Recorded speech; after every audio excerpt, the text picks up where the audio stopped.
यदि अहू चाहत छी कि दिलदार रिकॉर्डिंग स्टूडियो के गीत सबसे पहले अहाँ लग पहुँचे तो चैनल के सब्सक्राइब करी और बेल आइकन जरूर दबा दी। दिलदार म्यूजिक प्रेजेंट। ये का कहता हो? तू चुपचाप बैठल बाड़ू, बोलो काहे नहीं को? रंजित सही कहत बड़न विक्रम, हम इनकरा से शादी करे जात बानी, ओही के न्योता देवाइल बानी।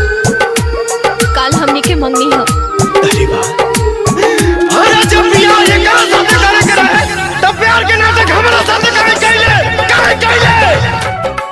Music by DJ Umesh, Shukipur बाजार। जहिया कुंवर गे छलही हो, जहिया कुंवर गे छलही, हमरा तू दिल में बसलही हो। जहिया कुंवर गे छलही, हमरा तू दिल में बसलही।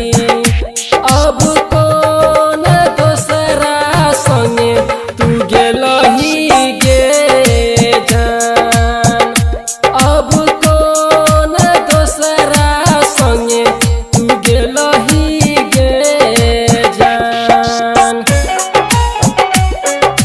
गेलही गे जान।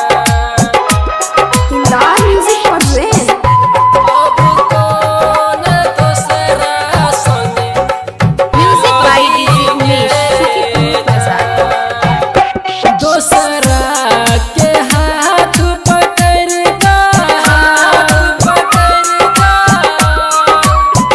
हो दोसरा के हाथ पकड़ का, हमरा तू छोड़िए गेलही हो। दोसरा के हाथ पकड़ का, हमरा तू छोड़िए गेलही। दिल में तू हमारा गोली चललही गे जान, दिल में तू हमारा गोली चललही गे जान, चललही गे जान। दिल में तू हमारा गोली चललही गे music by DJ Umesh, Shukipur बाजार। तोहर कोयल सन के बोली, ये तोहर कोयल सन के बोली, दिल हमर गे गेले तोरी। तोहर कोयल सन के बोली, दिल हमर तू गेले तोरी।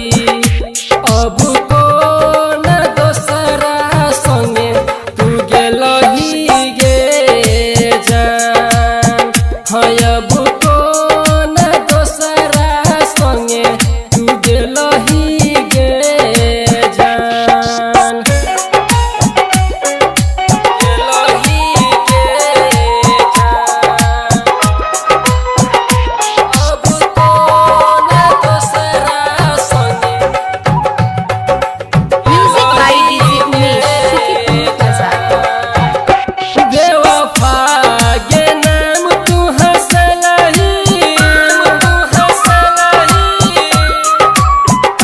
बेवफा गे नाम तू हंसलही, मुखिया बाबा के तू फंसलही।